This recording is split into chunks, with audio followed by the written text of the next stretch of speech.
Lá eu lembro de uma situação marcante, que foi com o nosso trabalho, né? Então, a gente, a pedido das duas instituições, a gente faz o que a gente chama dessa avaliação prévia. O lugar está seguro ou não, em termos geológicos. E depois a gente faz toda uma prospecção e recebe os dados da meteorologia. Que para nós é fundamental saber o quanto choveu, né, esse acumulado de chuva, porque de fato é a chuva que gera essas movimentações, né? Então, o Aham. quanto choveu, qual é o acumulado?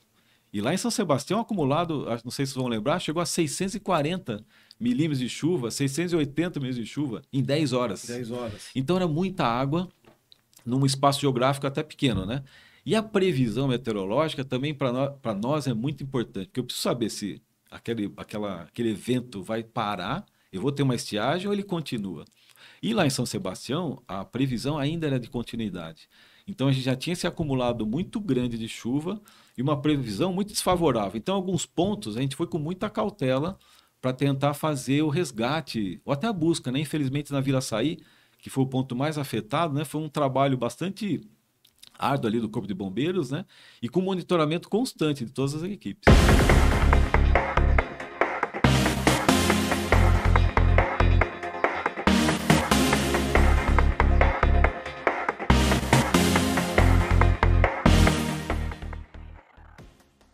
Olá, eu sou Valteci Lopes, consultor técnico da revista Emergência, e hoje nós temos um tema bem interessante para abordar: geologia de desastre. Olha, para você que é socorrista, para você que trabalha no SAMU, trabalha no bombeiro, para você que trabalha em outras equipes de resgate, olha a importância da gente entender também esse tema. E para falar desse tema, nada mais nada menos que nós trouxemos aqui o Marcelo Fisch, nós chamamos aqui o Gramani, como ele gosta de ser chamado aqui, é professor do IPT também, né? Seja Isso. bem-vindo, Gramani. Deixa eu dar uma mão aqui para você. Poxa, eu que agradeço aí, uma Obrigado. satisfação enorme estar com vocês, a equipe tão carinhosa, né? E com esse cuidado todo com os temas, né? Diferentes temas ligados à emergência, né? Que legal, Gramani. Olha, vamos falar o currículo do Gramani. Eu tenho que até ler, porque o currículo dele é grande. É geólogo e mestre em engenharia civil. Perfeito. E você é mestre de fisiologia e foi mestre. Eu fiz geologia na USP, né? Aham. E assim que me formei, eu fui para a Escola Politécnica, também da USP, numa área da engenharia civil, que é uma bem específica, a geotecnia ou a geologia de engenharia. Tem experiência na área de geologia, engenharia de gestão de desastres naturais. Participou dos gabinetes de crise de atendimento de emergência nas chuvas, enchentes e deslizamento em Santa Catarina. Isso foi em 2002, né? 2008. Na região serrana também do Rio de Janeiro, 2011, tiveram problemas lá. Em Minas, 2020. Participou de mais de 120 atendimentos de emergência nos seus 18 anos, nos 18 anos que atuava no Plano de Preventivo e Defesa Civil do Estado de São Paulo. Nesses 18 anos que você esteve no plano preventivo, né? E também é Perfeito. pesquisador, professor no Instituto, no IPT, Do IPT. Instituto de Pesquisas É, glorioso IPT, esse Tecnológicas. ano, agora em junho, completou 126 anos de idade. É uma 126 das anos de idade. instituições mais antigas e com muita história também, né? Com muita história. E aí, por que o interesse na geologia? Geologia ligar. Geologia e desastre, puxa, novo, né? Geologia e Isso. desastre. A geologia, enquanto ciência, ela dá várias oportunidades de trabalho, né? Mas assim, na época da minha graduação, não se falava muito em acidentes, desastres naturais. A gente tinha muito pouca matéria que tratava do assunto. Eu fui descobrir o desastre, essa questão do acidente, mais quando entrei no mestrado mesmo. Porque quando eu fui para a Poli, existia uma equipe de professores especializados que estavam estudando como se fosse uma avalanche, a gente estava conversando agora há pouco, né? Na Que a gente avalanche. chama de corridas de massa, uns debris flows, que tinham atingido a refinaria Presidente Bernardes em Cubatão, isso lá em 94. Essa avalanche pegou a refinaria e paralisou todo o sistema ali de tratamento do óleo, né? Por 15 dias. Eles perderam cerca de 45, 50 milhões de dólares nesses 15 dias de paralisação, né? E isso me chamou a atenção, porque era um processo, um fenômeno geológico, influenciando severamente um setor industrial de grande importância para a gente. E meu tema de mestrado era outro, né? Então, depois de um ano, conversei com o professor, orientador e mudei, porque essa parte do acidente, do fenômeno geológico, chamou muita atenção. Lógico, isso foi por volta de 2000, 2002, né? Quando eu entro no IPT. E eu entro para trabalhar numa seção que é a antiga seção de processos e riscos geológicos. De fato, é ali que é uma imersão praticamente no assunto, né? E aí que eu venho de fato descobrir toda essa questão de gestão, do que é uma área de risco, ocupação da encosta. Aí foi a geologia aliada à gestão, né? A geologia aliada à gestão de risco. De risco, a gestão do risco e também a gestão do desastre, né? São duas frentes diferentes, né? A gente fala muito na gestão do risco, que é a parte mais preventiva, né? Então, no momento que você não está trabalhando na emergência. Puxa, que legal. Então, eu tenho que fazer os mapas, eu tenho que estudar o que é um escorregamento, o que é uma erosão, o que é uma enxurrada, uma inundação. Estudar muito bem o fenômeno para que a gente possa, inclusive, sugerir obras ou sugerir modelos de gestão, inclusive. A gente já fala até de medidas não estruturais, né? Vamos propor planos para poder mitigar e conviver com esses problemas, né? Então, a geologia ela se encaixou muito bem nessa questão urbana, né? Dos riscos geológicos urbanos, principalmente, né? E no Brasil a gente não tem muitos geólogos, é uma pergunta, né? Uma pergunta. No Brasil nós temos muitos geólogos, especialistas na área de gestão em risco, gestão em desastres, assim como vocês conseguem... Olha, nos últimos anos cresceu assim, não no número ideal ainda, sabe? No número suficiente para dar conta de tanto problema que a gente tem relacionado a essa questão da ocupação do território. Aí quando eu falo ocupação, eu falo de uma ocupação das áreas urbanas, moradia, como a ocupação da própria infraestrutura, né? A gente discute muito a gente veste a camisa de defesa civil, né? Preocupado com a segurança da população. Mas a gente tem uma condição de infraestrutura do país muito suscetível a ser atingida, muito vulnerável, eu diria, né? A ser atingida por um problema. Então a gente viu recentemente rodovia sendo afetada drasticamente com a parte de escorregamento, né? Dutovia, então a gente teve paralisação de dutovias aqui, por exemplo, na Serra do Mar, por problemas associados também a escorregamento, e essas avalanches, barragem, túnel. Então tem uma infraestrutura do país muito sujeita a ter problemas relacionados a esse tipo de risco, né? Então, quando a gente fala em desastre, não é somente numa comunidade, não é somente numa ocupação urbana, mas o desastre também está relacionado a essas grandes obras, né? Tem a questão geológica, natural, também vocês trabalham muito com a questão tecnológica, né? Então, o acidente no Alemoa, os incêndios lá no Guarujá, então, e outras coisas, outros problemas que preocupam muito a gente, enquanto IPT e CETESBI, por exemplo, que são os NATTEC. São os acidentes naturais e tecnológicos, né? A gente pode ter os dois isolados, mas em algum momento o natural pode se transformar no tecnológico, né? Então, as avalanches que atingiram a refinaria poderiam ter dado um problema ambiental ou associado a outros tipos de acidentes, né, como incêndio. Então, existe uma preocupação muito grande em trabalhar o que eu falei dessa gestão do risco. Entender bem os problemas, o risco, quantificar e propor soluções, estruturais ou não estruturais. Mas aí tem a questão da preparação para a emergência. Então, por exemplo, nosso público é bem diverso. Temos médicos, enfermeiros, socorristas, bombeiros, engenheiros, segurança, simpatizantes da área de emergência, né? Público geral. E uma dúvida assim, que o público tem, muito socorrista deve ter, é quando chega numa situação dessa, existe algum treinamento específico para esses socorristas? Eu sei que tem, mas você pode contar um pouquinho como funciona? Chega numa área dessa, né, de identificar risco, porque às vezes tem cursos que são bem complexos, tem cursos mais básicos que servem para salvar a vida dele. Ó, você não vai entrar aqui, que aqui tem risco. Como é que faz? Como é que identifica essa parte? Por exemplo, eu não sei se eu chegar num local que eu vejo que está desmoronando, eu sei que eu não vou entrar. Mas você consegue enxergar muito mais coisas além da luz do que nós, né? O profissional, vamos dizer assim, geólogo, que se capacitou nessa questão da gestão de desastre, ele tem uma visão um pouco melhor daquela situação, avaliar o cenário de uma maneira um pouquinho mais segura do que as outras equipes, né? Que estão com foco em outras... Já quer atender. Já quer atender. E você chega ali e fala, não, espera aí. Isso... E aí, como é que fica? Já teve essa situação? Já teve muita situação, assim, essa integração do nosso lado da geologia com o Corpo de Bombeiros, por exemplo, que é a primeira equipe a chegar e fazer a busca, o resgate das pessoas, né? Ela não é tão fácil. Porque, de fato, é uma área que não é tão conhecida, né? O bombeiro, a gente sabe de todo o preparo que tem, a capacitação, eles constantemente estão se preparando para todas as emergências, né? Seja numa gruta, seja no alto da montanha, no resgate numa linha de drenagem, enfim. O bombeiro se capacita. Mas essa área, um atendimento de emergência ligado à parte de movimento de massa, que são esses escorregamentos, essa terra que cai no barranco de uma encosta, ainda é muito pouco. Então são pouquíssimos profissionais que têm essa integração, por exemplo, com o Corpo de Bombeiros e a Defesa Civil. Então você me perguntou de curso, capacitação, é praticamente inexistente. Então a gente faz isso conforme nós vamos tendo os atendimentos.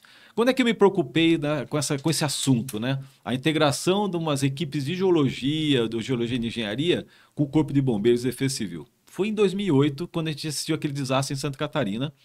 Envolveu todo aquele complexo do baú, né? Ilhota, Gaspar, Luiz Alves, Pega Blumenau, Florianópolis, envolvendo tanto os barrancos, as encostas, como as linhas de drenagem. Foram muitos bombeiros para lá, bombeiros do Brasil todo, e eu diria que foi a maior tropa do Corpo de Bombeiros de São Paulo foi para atender. Foram mais de 80 bombeiros, cachorros, né? E foi ali que, de fato, conhecendo o Coronel Melo, que comandou recentemente o Corpo de Bombeiros aqui, que a gente começou a falar, poxa, nós temos que ter uma integração um pouco melhor para que no momento ali da emergência, a equipe olhe para a gente e fale, bom, vamos esperar a avaliação dele para poder fazer um salvamento ou até mesmo uma busca mais segura. Porque lá, por exemplo, citando Santa Catarina, existiam situações onde não era mais possível a gente buscar as pessoas com vida. Então estava difícil justificar a entrada de toda uma equipe de bombeiros numa situação perigosa. Para você ter uma ideia, ali nas áreas que a gente visitou, já tinha a chuva que caiu ali na redondeza, ela já tinha ultrapassado os 500 milímetros de chuva. E no momento ali da atuação de busca e de acesso a algumas áreas, chovia muito forte ainda. E a previsão era assim de mais 100, 150 milímetros. Contando um cenário que é muito perigoso. É um cenário muito crítico para eu ter a geração de outros escorregamentos. E quando a gente fala em escorregamento, essa massa que desce, ela é muito rápida.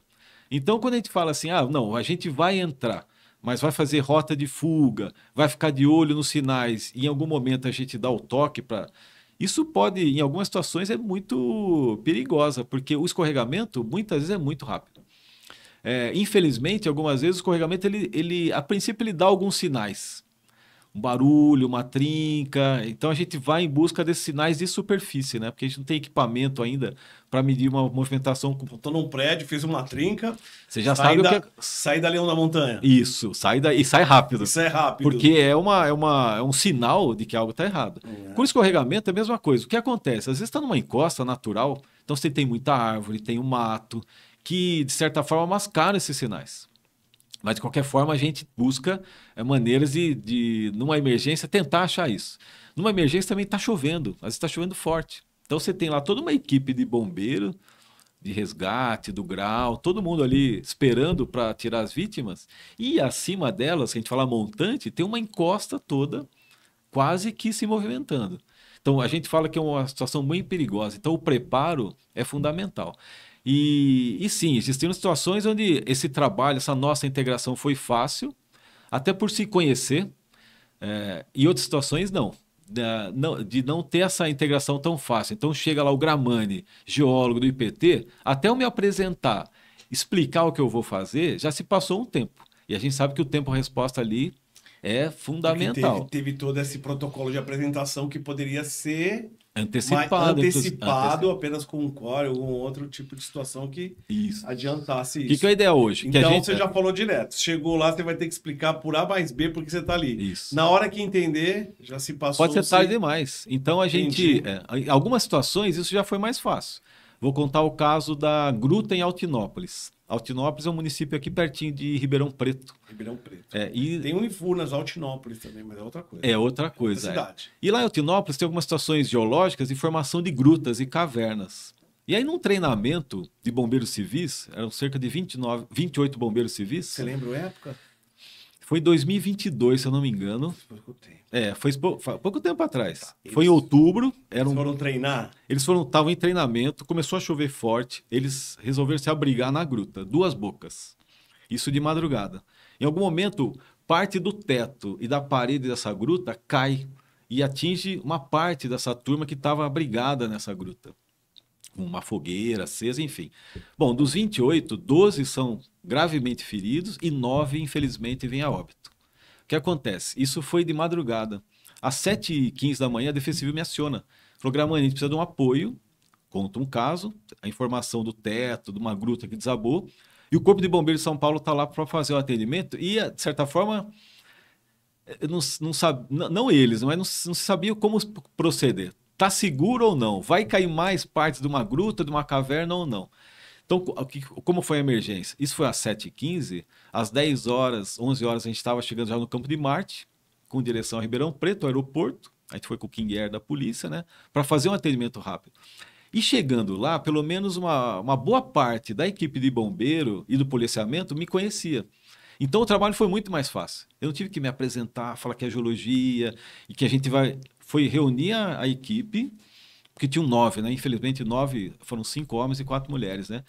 Reunir uma equipe é o seguinte: nós vamos olhar isso, a fratura, a gota d'água, olhar um pouco da previsão de chuva lá fora, que a chuva até então não tinha muita interferência, que eu estava dentro de uma gruta. Mas de fato nós vamos fazer isso, rapidamente e vamos trabalhar. Então o trabalho em Altinópolis, de certa forma, foi um pouquinho mais rápido, por eu já conhecer uma parte da equipe, né? Lógico que nem sempre dá tudo certo, porque em algum momento ficou uma turma pro lado de fora da gruta. E eu falei, viu, gente, para mim tá muito mais perigoso a parte externa da gruta, que a boca da gruta, de uma caverna, tem muito material solto. E estava chovendo e ventando. E muita gente em volta ali do lado. Então, demorou um pouquinho para a gente convencer a turma a se afastar da boca da entrada dessa caverna. Que para mim era uma situação mais perigosa, mais do que a parte interna da gruta. Era a parte externa. Até o momento que eu estava conversando com o Coronel Newton, e conversando com ele dentro da gruta, um pedaço, a rocha lá, né, a pedra, é um arenito, né? Desprende um bloco desse arenito e cai, muito perto da turma. Ele olhou para mim e falou, então, coronel, é esse processo que eu estou preocupado, que podem cair mais pedras aqui do alto e tem muita gente próxima. Então a gente conseguiu daí isolar um pouco melhor a área.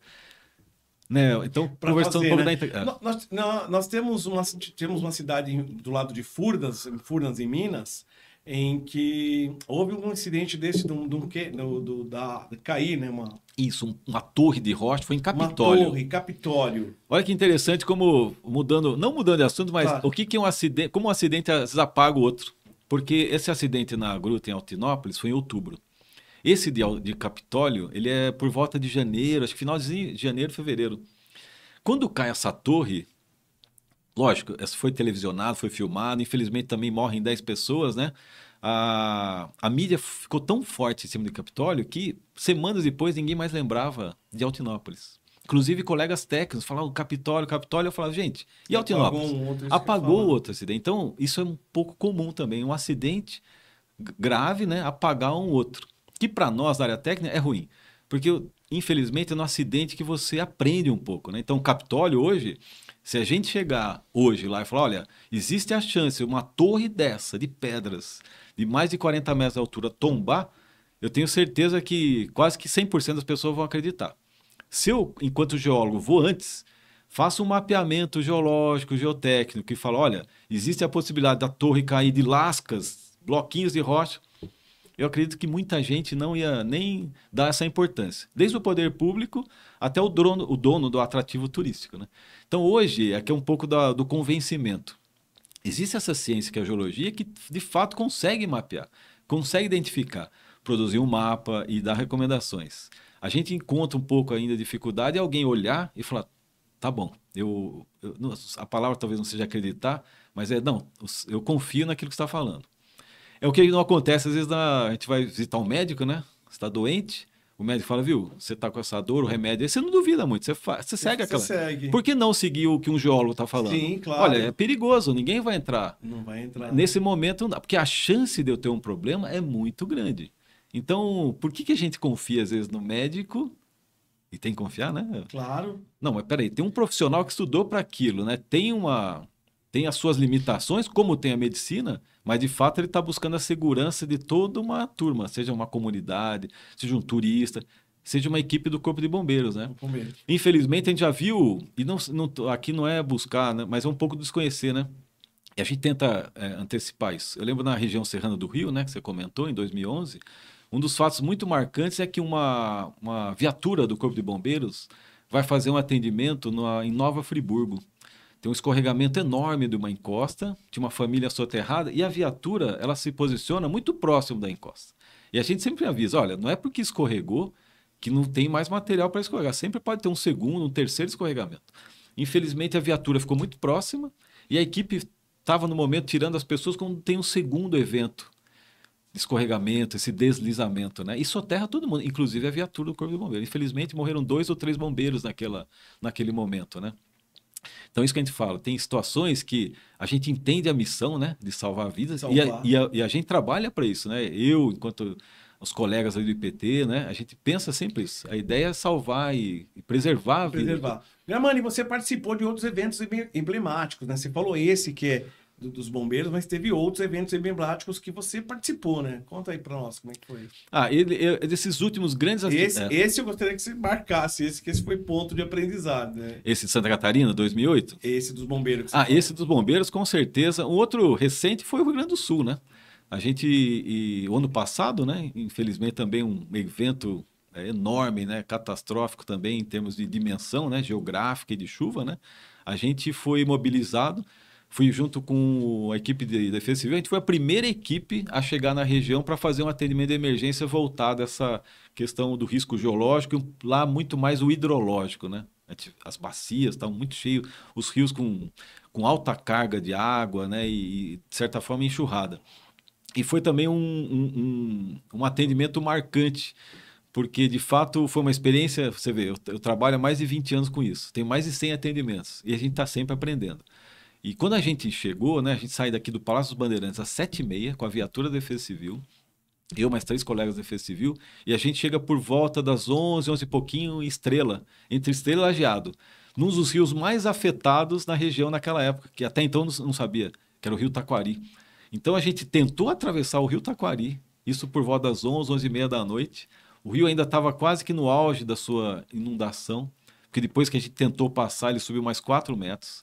E a gente passou por um problema, um momento muito grave ali, porque a gente não conseguia nem passar a ponte, porque parte dela estava destruída, era noite, a gente não enxergava, e de fato chegou um momento que a gente quase não conseguiu voltar, porque a água começou a subir e a gente ficou praticamente isolado em cima da ponte, nos lugares mais perigosos ali, naquela emergência. Mas até então você vê, pessoas com muita experiência, né? E geograficamente a gente não sabia onde estava localizado. Então foi um atendimento marcante, né? Que se iniciou com esse posicionamento quase que muito perigoso, né?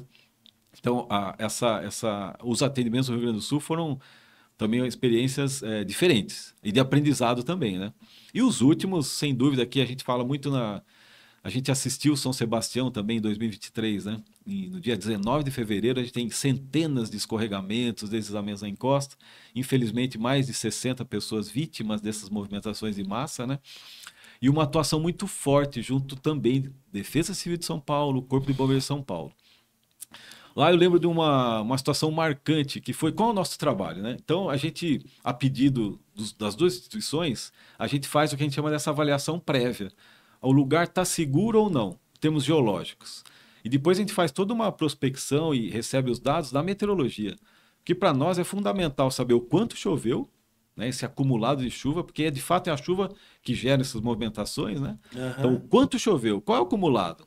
E lá em São Sebastião, o acumulado, não sei se vocês vão lembrar, chegou a 640 milímetros de chuva, 680 milímetros de chuva em 10 horas. 10 horas. Então era muita água num espaço geográfico até pequeno, né?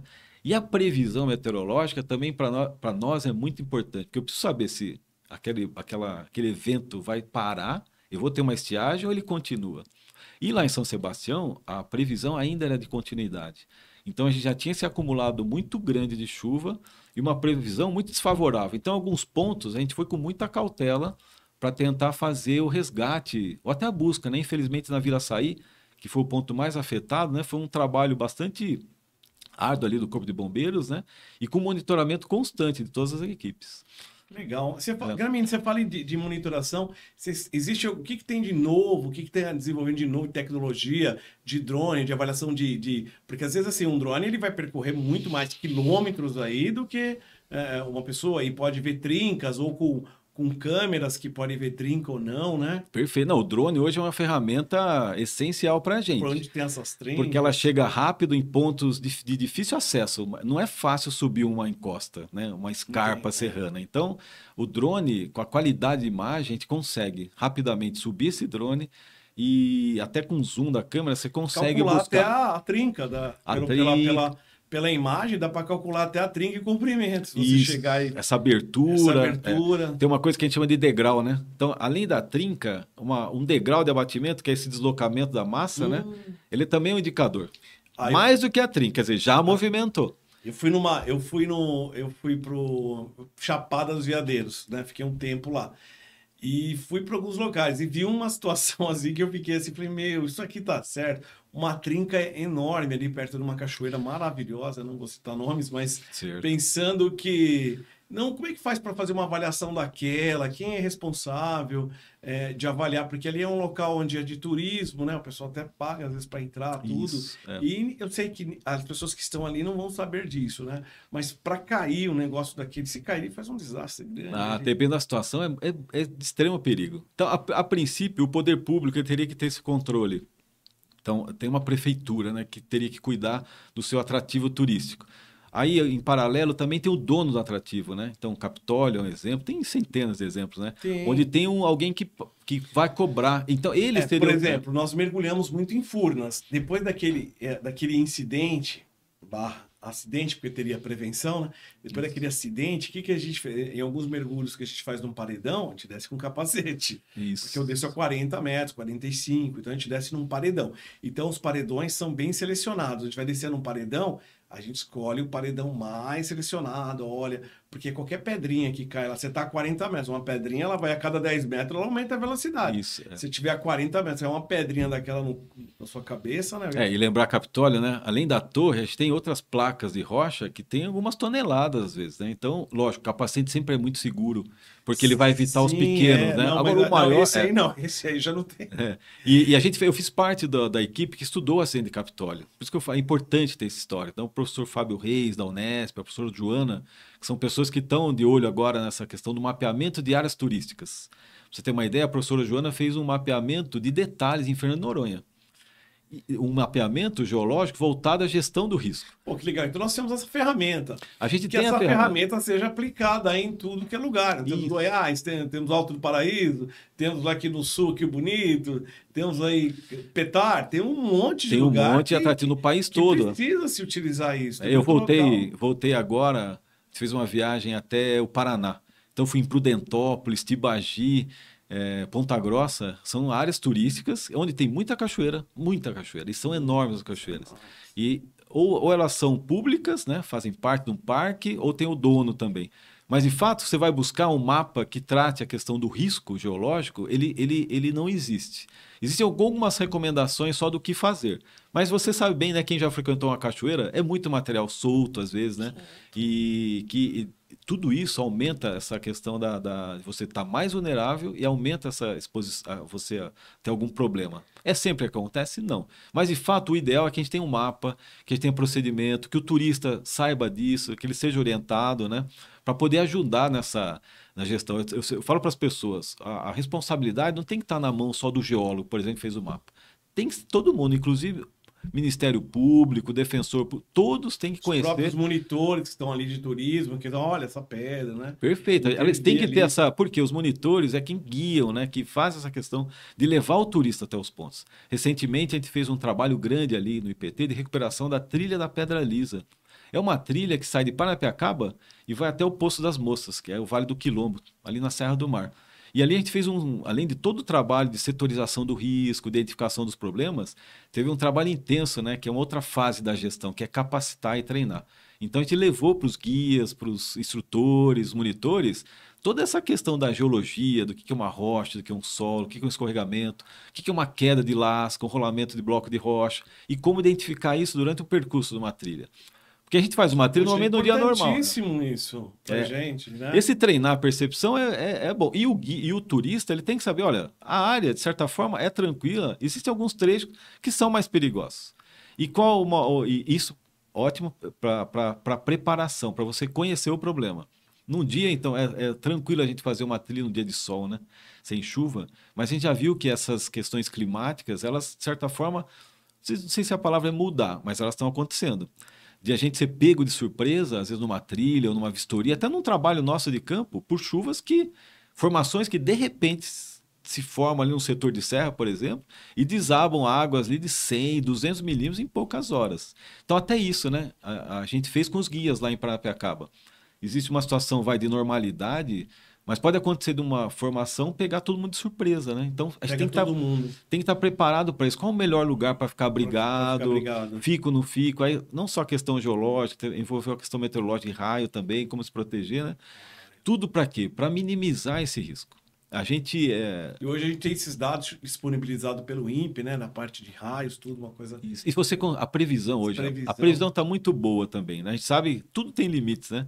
Mas antes de acessar uma área dessa, a gente também orientou os guias sempre consultar a questão da meteorologia, né? Como é que está a previsão para esse dia e para os próximos, que faz uma diferença, né? Gramani, no bastidor a gente falou aí da parte social. Nós temos a parte social no foco da geologia. São 5.500 municípios no Brasil.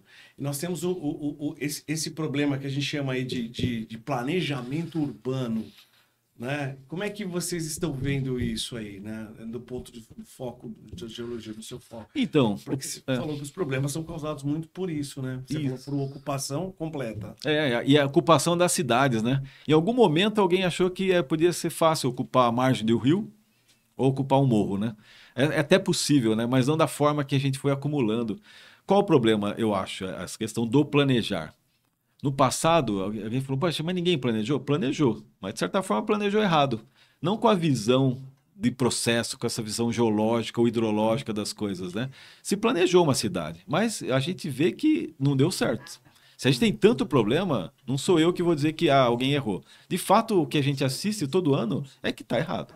Como mudar isso? Como adaptar? Não é fácil. Porque envolve recurso, envolve a parte social. Como é que você vai hoje falar, nossa, nós estamos relocar populações de áreas? Tem alguns momentos são quase que uma missão impossível, né? De você pegar uma cidade, por exemplo, vive à margem de um córrego e tem montanha, o que você faz com a cidade? De fato, você tem que pensar muito hoje na questão da engenharia também, né? Existe adaptação com a questão da ocupação de obras, né? Isso, de novo, né? Para minimizar os problemas. E evitar uma coisa que a gente não está conseguindo, evitar a ocupação de novas áreas perigosas. Não deixar, né? Não deixar esse problema ampliar, porque o problema já é gigante. O Eduardo Macedo passou esses dias por aqui numa entrevista. Passou, o Eduardo, ele exemplificou muito bem sobre esse aspecto. Isso, porque é a questão do planejar e depois todo esse trabalho que a gente tem agora da gestão. Então não é fácil, é muito investimento. E para piorar, eu diria, tem essa questão da emergência climática. Porque, de fato, a gente tem hoje situações de chuva que são diferentes um pouquinho de alguns anos recentes. Se é novo, eu não sei, porque quando eu estudei os grandes acidentes no país, aqui no Brasil e no mundo, né, a gente tem casos extremos muito antigos, 1800 e alguma coisa. Você volta no passado, você vê os relatos das grandes enxurradas aqui no Tietê, na Serra do Mar, né? Mas, de fato, ninguém acho que se preocupou com essa questão histórica, com esse fato histórico, com os acidentes, porque a gente foi ocupando áreas muito suscetíveis, naturalmente suscetíveis já. Então, uma encosta é naturalmente suscetível a escorregar. Aí vai a gente e escava, faz aterro, encharca o solo. Então, você ainda induz o problema. Já era um problema natural, agora ele ficou mais induzido pela própria forma de ocupação, seja de uma comunidade ou da cidade, né? E aí vem toda essa questão mais política também, de você aproveitar os terrenos caríssimos no passado, né? Uma questão imobiliária muito forte, mas áreas com problema, fortemente. O que para nós é também ruim? Isso aconteceu nas grandes cidades. E preocupa que hoje a gente visita muito o interior, problemas das grandes cidades repetindo nos municípios pequenos, que a princípio a gente não podia admitir, né? Não tem como admitir. O município no interior, por exemplo, tem muita área ainda para ocupar, áreas boas, áreas mais seguras, né? Mas, de fato, essa questão do enxergar o meio físico não é tão simples, né? Não é tão simples. E olha que os órgãos, né, o IPT e outros do Estado, da Federação, produzem os mapas. Que a gente chama dos mapas de suscetibilidade, as cartas geotécnicas, as cartas de aptidão, enfim, a gente estava conversando um pouco. Existem ferramentas hoje para o poder público, as equipes de prefeitura olhar e falar, viu, vamos planejar de fato as cidades. Tem funcionado? Não tem, por vários motivos também. Um deles até a leitura, né? Então a gente visitou alguns municípios do interior que receberam essa carta de suscetibilidade e aí a gente cruzou essa carta com o planejamento dos novos condomínios. E claramente condomínios em cima, por exemplo, de manchas de inundação.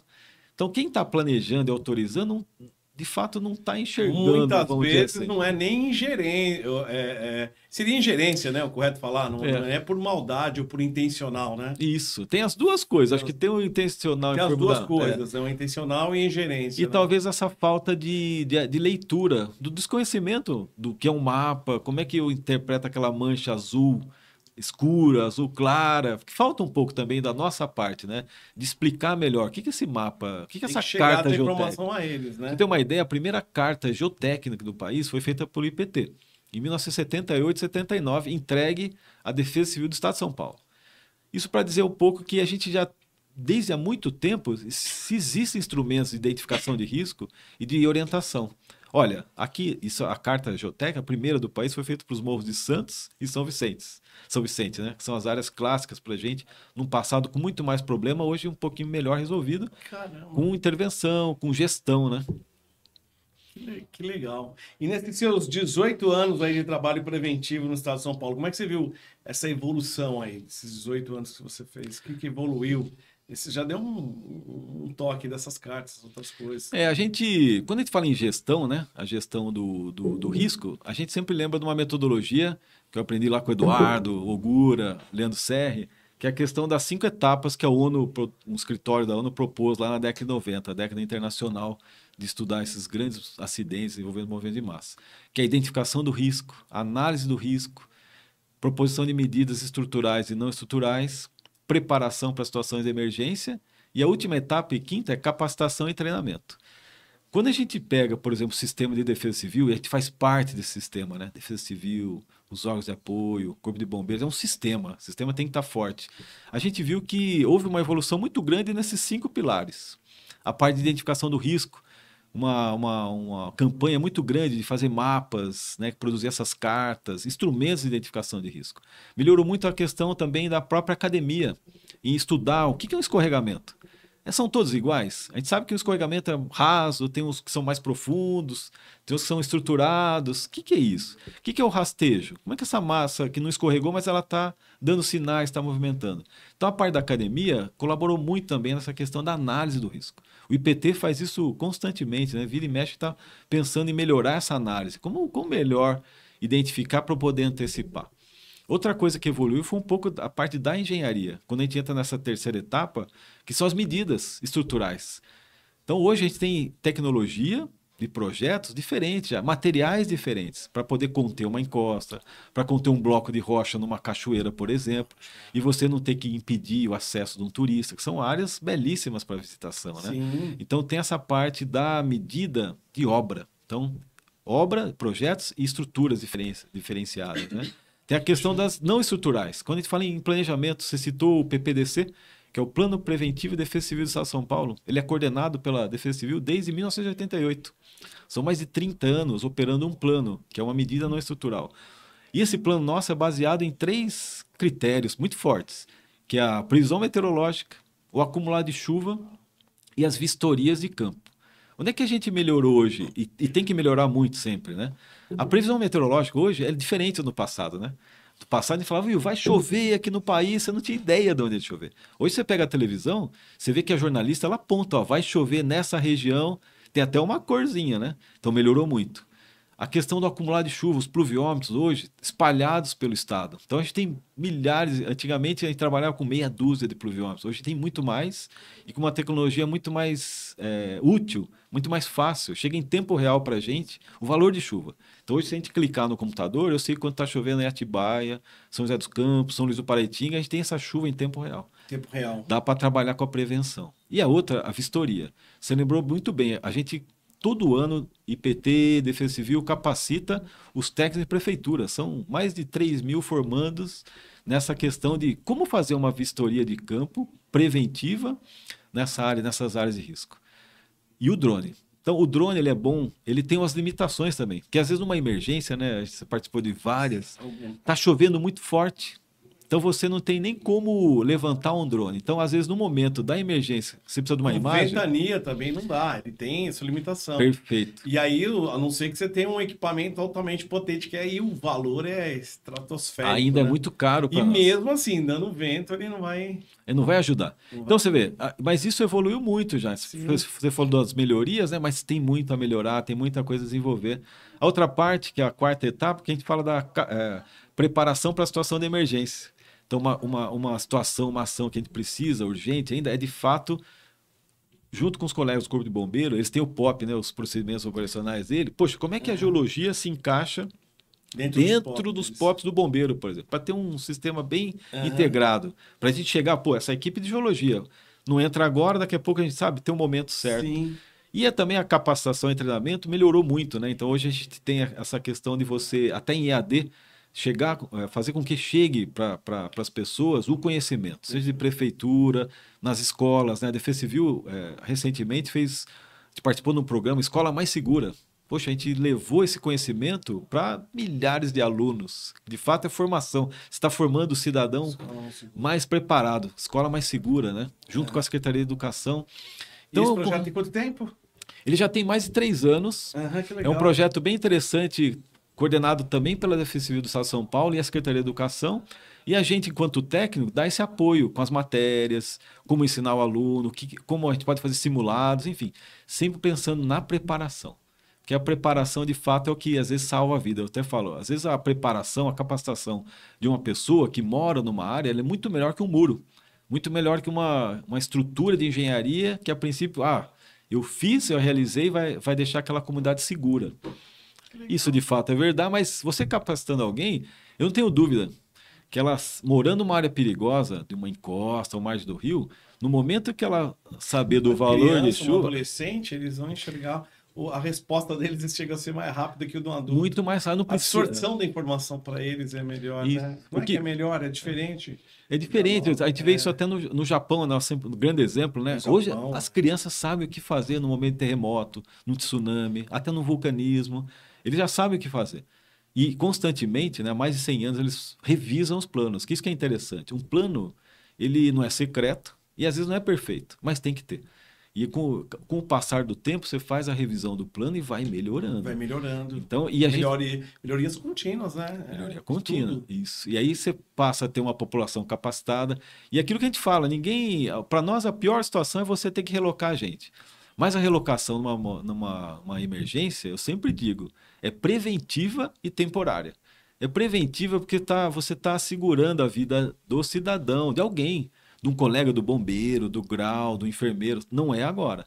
E é temporária porque ela depende, falando de escorregamento, da chuva. Em algum momento essa chuva vai passar, a situação ela pode melhorar a partir de uma avaliação, então é preventiva e temporária.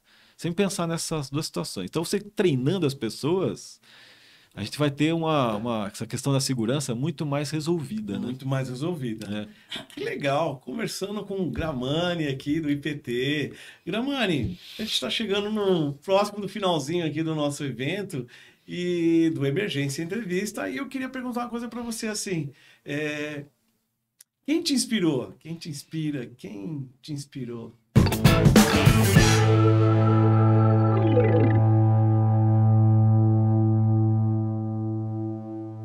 Poxa, essa é uma situação bastante interessante, né? Porque as pessoas sempre inspiram a gente. Sim. As do passado e as do presente, né? Então, quando eu penso, você me perguntou de inspirar, eu sempre lembro a gente pode montar um tripé, né? Um tripé de inspiração profissional e pessoal, por exemplo, né? Sim, gostei. Você tem, então, por exemplo, eu sempre penso, o que me inspira hoje, instituições, IPT, Defesa Civil do Estado de São Paulo, Corpo de Bombeiro, essas pessoas me inspiram muito.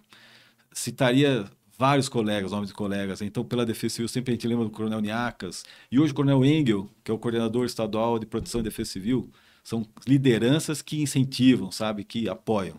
Corpo de Bombeiros, Coronel Melo, 2008, conhecendo Santa Catarina. Então, IPT, são pessoas incríveis com que eu trabalhei, né? O Eduardo, que passou por aqui, Eduardo Macedo.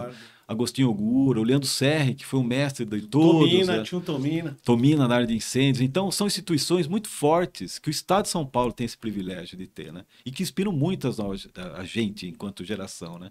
E eu penso nas gerações novas também, essa turma que está chegando, né? Você citou, são poucos profissionais ainda, mas está chegando uma turma muito animada em tentar resolver esse problema da questão geológica, de ocupação. Então, essa turma mais nova também me inspira. Esse é o lado institucional, e tem o lado pessoal, né? Então, eu sempre lembro de avô e do pai, que sempre trabalharam muito com essa questão solidária, de estar sempre presente. E a nossa profissão tem isso, né? A gente tem que estar presente, tem que ser solidário, tem que ser abnegado, né? Então, isso eu vi muito em casa. Pai, mãe, meus avós, sempre foram muito assim para o outro, para quem está próximo, sabe? Você cuidar do próximo. Então, sempre inspira, né? E hoje eu tenho também uma inspiração em casa, né? Com a família, de estar sempre tendo o apoio das pessoas entenderem o porquê que eu não estou à madrugada, porque eu fico dias fora, porque eu fui para o Rio Grande do Sul, voltei 15 dias depois, né? Então, essas pessoas que nos circundam sempre inspiram e é sempre bom buscar essa inspiração. Que legal. Nossa, que entrevista, hein? O Emergência Entrevista hoje falou com o Marcelo Fischer, o Gramani, grande Gramani. Muito obrigado. Você quer deixar uma mensagem para o nosso público, Gramani? A mensagem é só de agradecimento, né? Que eu acompanho vocês há muito tempo, né? Estava aqui antes da entrevista conversando das feiras, onde se conhecia de toda a empolgação.